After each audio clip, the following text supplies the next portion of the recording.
Usted es padre, ministro. Soy padre, sí. ¿Qué le sugiere a usted que el hecho de pagar un seguro de salud, ¿verdad?, era la garantía de que supuestamente tu familia, digamos, va a estar protegida, ¿verdad? Hablando con la familia de este chiquito, uno dice, lo primero que te dicen ellos es, si yo estaba pagando un seguro de vida y me sucede una cosa como esta, en el sanatorio privado del seguro, ¿qué puedo esperar? O sea, ¿cómo se le responde a una familia como en esa situación? Realmente yo creo que es fundamental que esto se esclarezca naturalmente, pero debe hacerse con un espíritu de búsqueda de justicia, ¿verdad? No de a favor o en contra de nadie.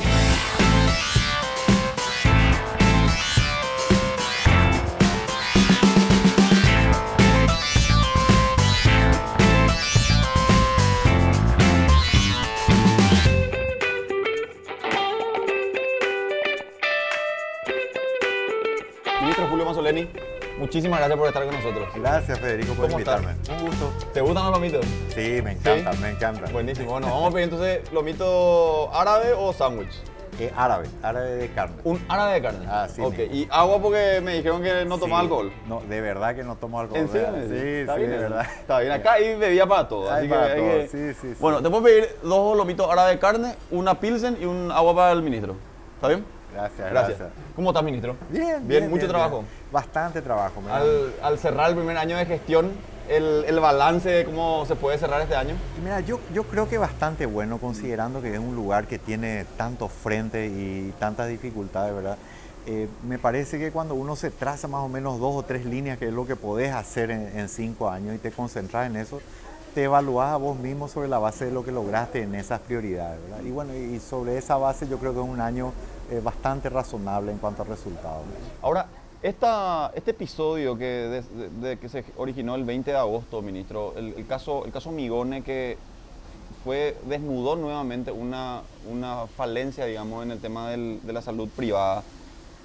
Usted ya anunció que la Superintendencia de Salud ya intervino el sanatorio.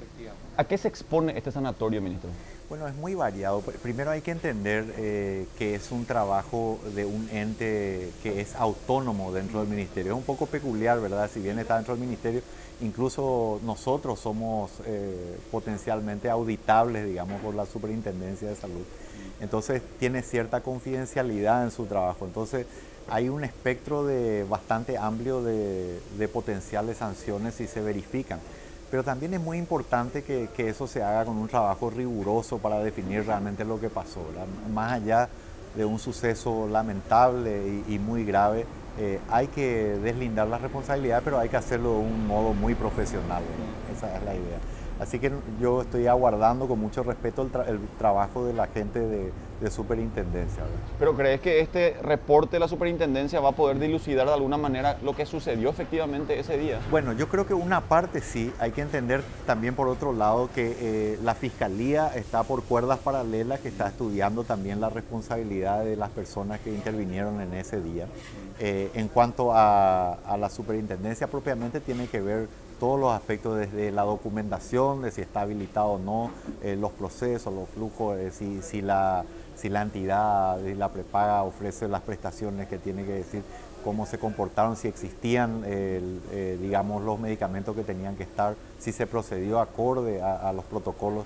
Hay una serie de evaluaciones que ellos deben hacer y que, bueno, yo les estoy dando todo el respaldo para que lo hagan sin ninguna presión y con toda la rigurosidad. Según las disposiciones del ministerio a tu cargo, ministro, ¿cuál es la frecuencia de realización de estas auditorías en los sanatorios que brindan este servicio de seguridad privada? Bueno, hay algunas que se hacen de forma rutinaria, que conforme van caducando, digamos, las habilitaciones, un poco tiempo antes las propias instituciones se acercan a la superintendencia y se renuevan.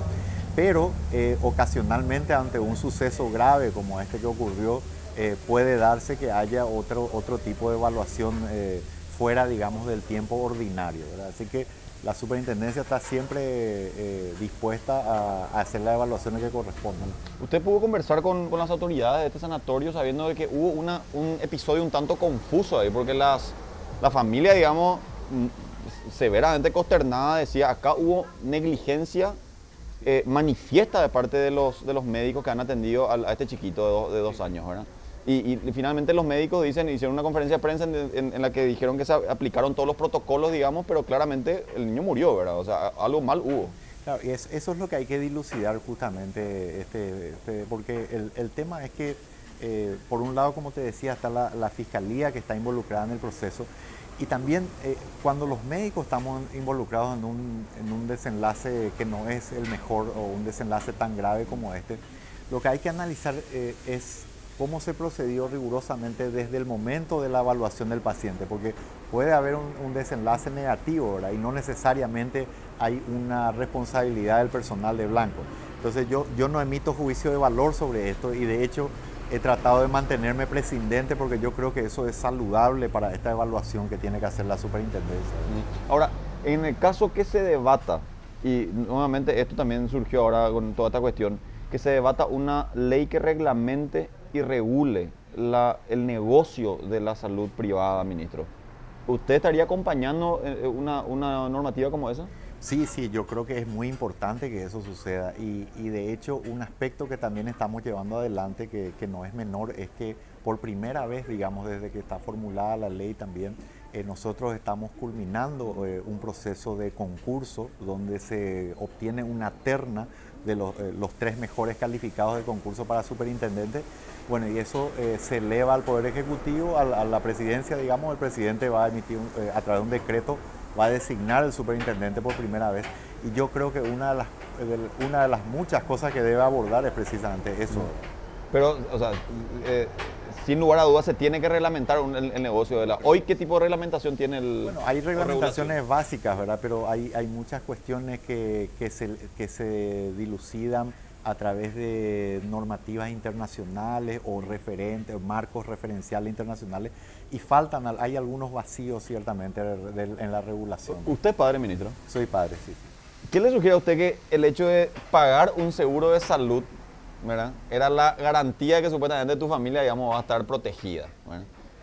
Hablando con una familia de este chiquito, uno dice, lo primero que te dicen ellos es, si yo estaba pagando un seguro de vida y me sucede una cosa como esta, en el sanatorio privado del seguro, ¿qué puedo esperar? O sea, ¿cómo se le responde a una familia como en esa situación? Y bueno, que hay que analizar con mucho rigor.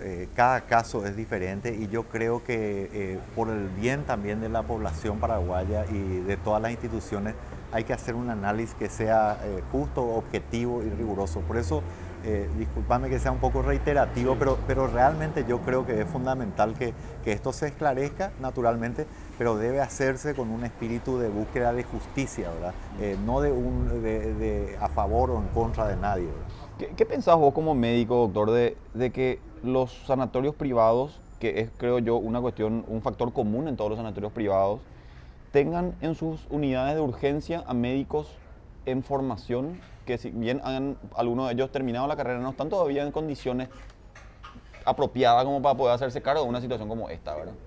Sí, definitivamente no es lo ideal, en mi opinión no es lo ideal. Yo creo que no debería ser así. Hay que analizar un poco la oferta que existe también, pero yo creo que no es lo más apropiado, ¿verdad? Pero el ministerio puede, digamos, dictaminar algo que les obligue a los sanatorios privados a poner médicos en condiciones técnicas como para poder afrontar una cosa como esta. Justamente es una de las cuestiones que probablemente sea alguno de los vacíos que tenemos que ir normatizando un poco mejor. Tenemos que en general mejorar la calidad también de nuestros productos de personal de Blanco, ¿verdad? Pero ciertamente esa y otras medidas para poder optimizarlo. Le escuchaba al doctor Rodas, Jorge Rodas, tengo entendido. Jorge Rodas, sí. El ex superintendente de salud dice que los sanatorios o centros hospitalarios en estas condiciones deben ser clausurados o deben ser temporalmente suspendidos, decía él. ¿Usted comparte esa...? Bueno, hay una perspectiva que no hay que soslayar.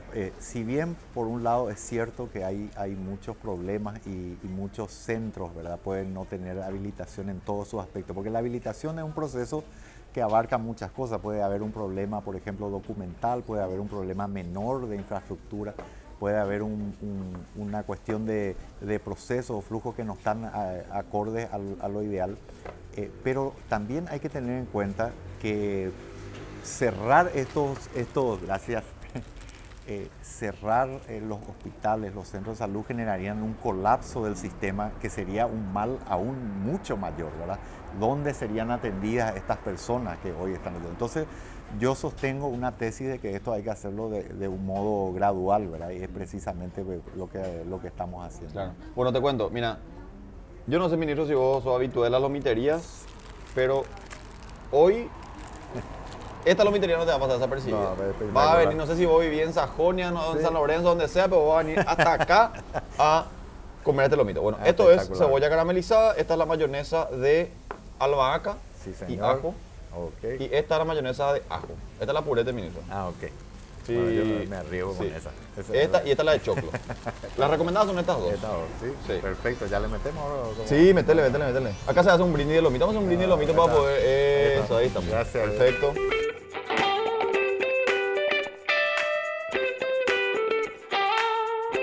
¿Por qué el ministerio no sugirió o no dispuso que se suspenda temporalmente por lo menos las atenciones en ese lugar, considerando lo que sucedió? Claro, porque en primer lugar hay que recabar toda la información para poder hacer un análisis justo de eso y tomar una medida de ese tipo, ¿verdad? Porque no es una medida menor. Por eso te decía que tanto la familia así como la institución merecen un análisis muy riguroso. Es una cuestión muy delicada. Y bueno, nosotros tenemos que conducirnos de esa manera siempre. ¿Vos pudiste conversar con la familia? O sea, acercarte, ponerte a disposición. No, si bien conozco incluso a varios miembros de la familia, no lo he hecho y no lo he hecho precisamente porque creo que le haría poco favor desde el punto de vista institucional que yo esté en el momento.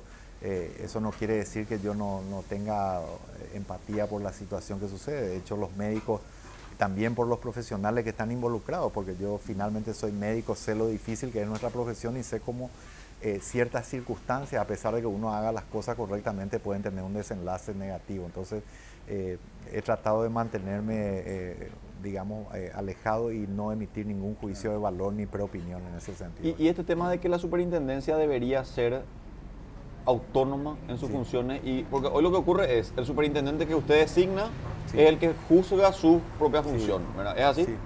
En este momento sí, no obstante, ya estamos, como te decía, adelantados en el proceso de elección de un nuevo superintendente a partir de un concurso, ¿verdad? Esta situación, como te digo, despertó muchas preocupaciones, ¿verdad? ¿Qué hay de los hospitales públicos que están en una situación similar? Bueno, también hay que hacer lo mismo. Mira, por ejemplo, nosotros estamos, en este momento habrás escuchado que estamos construyendo muchas de estas unidades de salud familiar, por ejemplo. Bueno, hemos hecho cuestión de que hay que empezar por algún lugar. Entonces, todas estas unidades de salud familiar que nosotros construimos están todas habilitadas desde el principio, todas para su inauguración, y estamos tratando de que todas las construcciones nuevas ya tengan todas las condiciones que se requieren y de modo que ya podamos establecer un nuevo patrón, ¿verdad?, en nuestra conducta respecto a eso. Es muy difícil, imagínate, el Sistema Nacional de Salud todo completo, con todos sus establecimientos de menor a mayor complejidad, tienen alguna dificultad y muy pocos realmente están plenamente habilitados, ¿verdad? Y entonces ir por un lado estricto, riguroso, puede generar un colapso, como te decía antes. Entonces lo que tenemos que ir es ir gradualmente poniendo esto al 100% de las condiciones de la habilitación.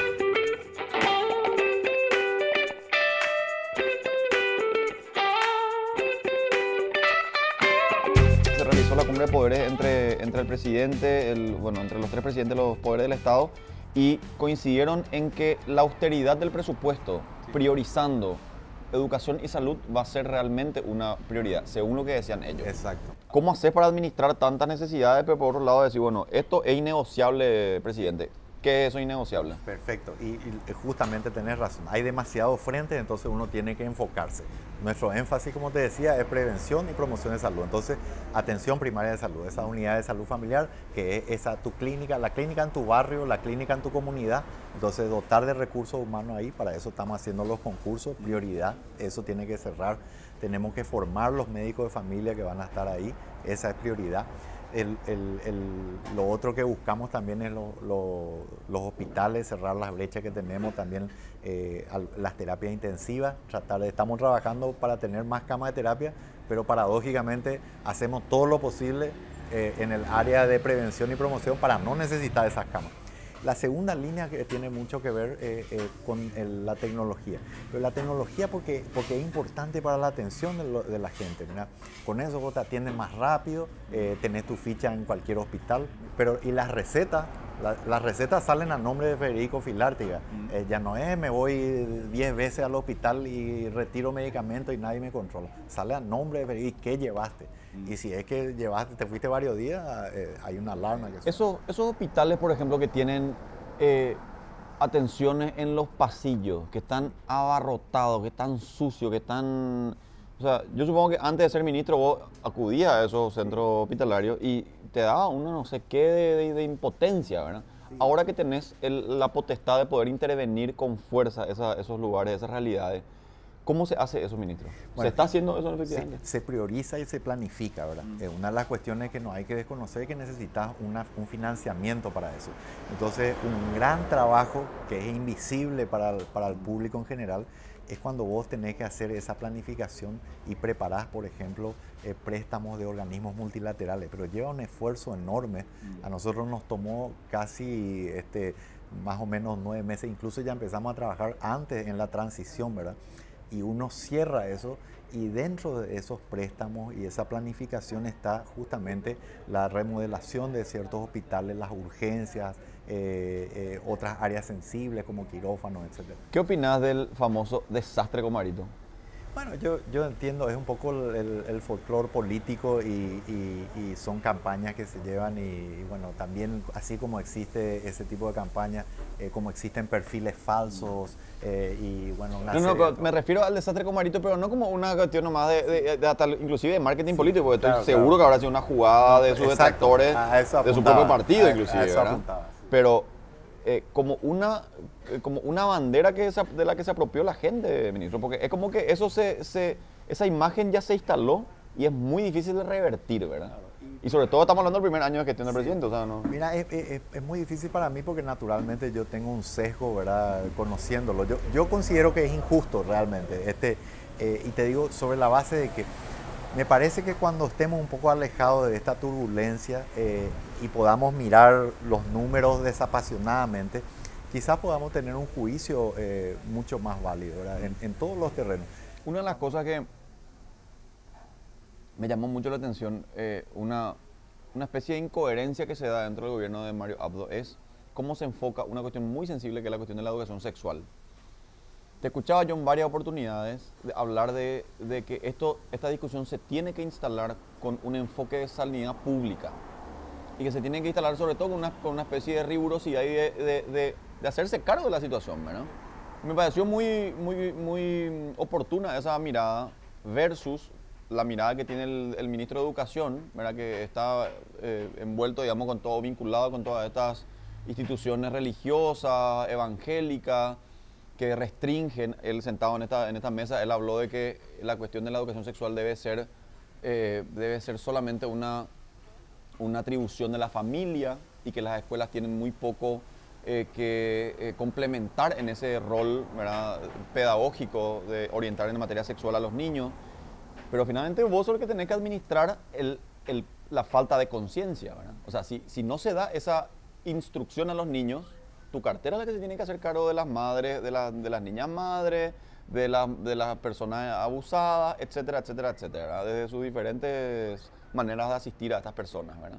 ¿Qué opinas vos de esa especie, de esa diferencia de enfoques que hay en esa situación? Sí, mira, yo sin ánimo de polemizar, o sea, yo ratifico las opiniones que he vertido antes, ¿verdad? Yo creo que nosotros tenemos que tener una discusión franca al respecto. Este no es un tema que se pueda poner debajo de la mesa. Claro. A lo que acabas de mencionar, yo le agregaría las enfermedades de transmisión sexual, que a veces son soslayadas. Parece que nos olvidamos porque es la grande epidemia y ahora se trata el HIV y bueno, es una enfermedad crónica prácticamente. Hay muchos problemas de ese tipo. Entonces esa discusión franca la tenemos que tener con nuestros hijos ciertamente, en todos los ámbitos, también en el ámbito educativo, con mucho respeto, ¿verdad? Pero hay que tenerla porque si no viene del teléfono celular o alguien más va a hacer o no va a llegar nada de ese tipo. Así que realmente yo creo que hay que respetar un poco las opiniones, todas las que estén.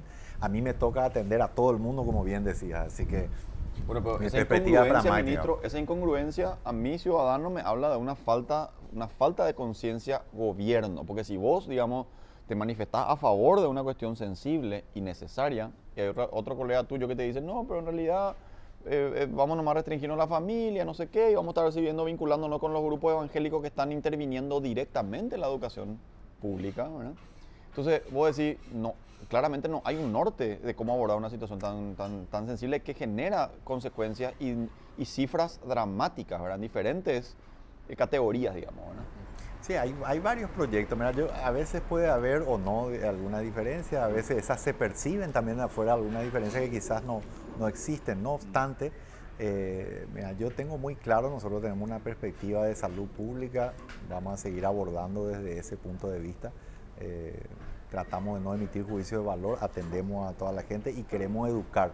Y también nos enfocamos mucho en los niños y adolescentes precisamente, ¿verdad? Incluso todos los hospitales cuentan con, no todos los que quisiéramos, pero estamos avanzando en el número de consultorios amigables, así se llaman, donde pueden tener acceso a esto. Hemos presentado una aplicación móvil para los móviles, donde también el adolescente puede tener acceso a todo. ¿Cómo se llamaba la aplicación? Quiero haber visto yo la... Sí, no me acuerdo el nombre, mira, me tomaste ahí desprevenido porque justamente estuvimos con esa, es de la guía, digamos, de salud para el adolescente, pero tiene una denominación específica que se me escapa ahora. Pero efectivamente, entonces un adolescente puede tener acceso no solamente a la parte de educación sexual, sino a todo lo que puede ser de interés en ese momento. También salud mental, por ejemplo, que es un problema acuciante, sí. Y que ahora en la última semana también nuevamente surgió la cuestión. Estamos ya para cocinar, ¿no? ¿Estás animado? Un desastre, soy vamos. No, vamos. A ver.